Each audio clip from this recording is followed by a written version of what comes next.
Paul Begala is a longtime Democratic insider. He's also a commentator on CNN and a Democratic strategist. And he more or less epitomized the problem with this Trump-Russia frenzy.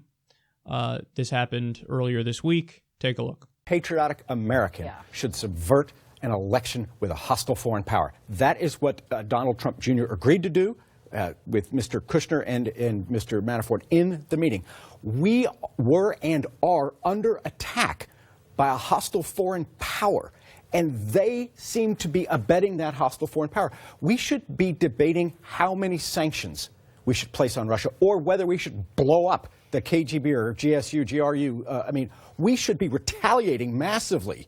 Because, by the way, if I were a Trump supporter, I would want to retaliate massively because it has tainted his victory. You know, we used to point out, hey, I don't like the direction the Democrats are going in here because it has overtly hawkish undertones. Well, now the undertones are overtones. now they're just saying it.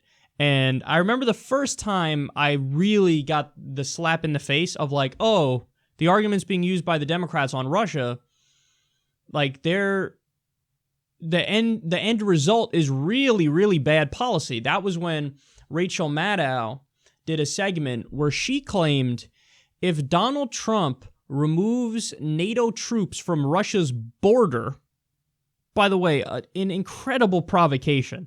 Just incredible provocation. If Trump removes the troops from Russia's border, that is somehow proof that Vladimir Putin has, a pee-pee tape of him. Remember that the dossier of, oh yeah, Trump, had like hookers pee on the bed or something in Russia. And Rachel Maddow was saying, yeah, the proof of that would be if he removes the troops from Russia's border. So now you've put it, your position is it would be a bad thing to de-escalate from the brink of war with another nuclear-armed power. It would be a negative thing if we remove troops from Russia's border, if we remove NATO troops from Russia's border.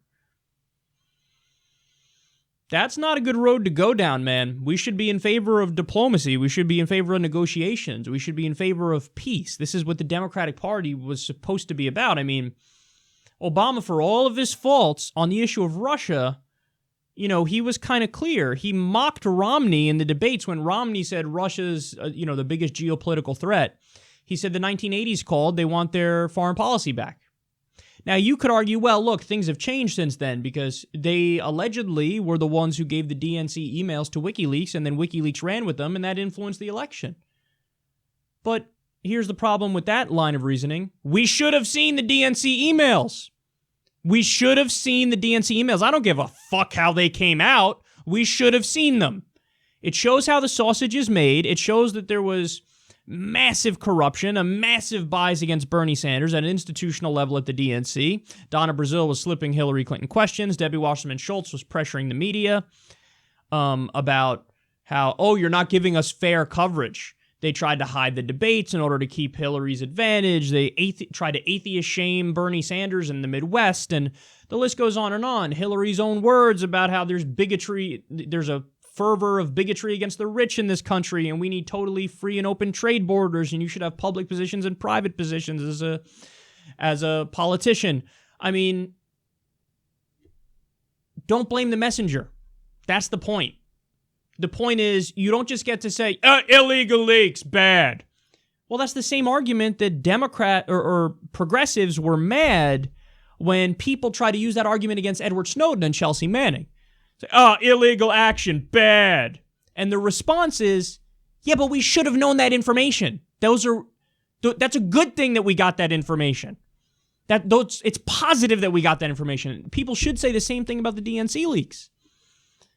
So, it's just partisan hackery to the max that this is happening. And now you have people like Paul Begala flat out saying it. We should, at the very least, be debating how many more sanctions to put on Russia. By the way, we are sanctioned out. We already have a tremendous amount of sanctions on Russia. I don't know how they could even craft more. He says, or be debating how we should, blow up certain things in Russia.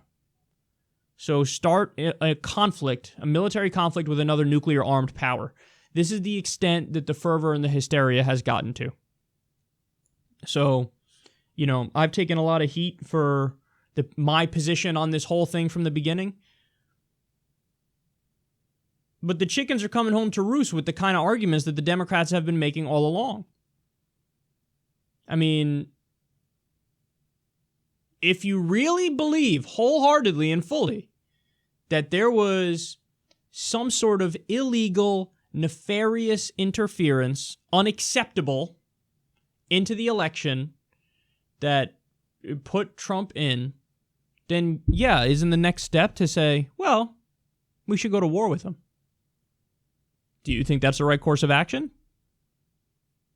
Because if you don't think that's the right course of action, then maybe deep down you kind of know that this frenzy and hysteria really is frenzy and hysteria. And the extent to which they allegedly interfered in the election, if it was somehow getting the DNC emails to WikiLeaks, we should have seen those emails anyway, so I don't care. I do not care. So, there you have it, Paul Begala. His answer is perhaps war with Russia. Seems like a bad idea to me.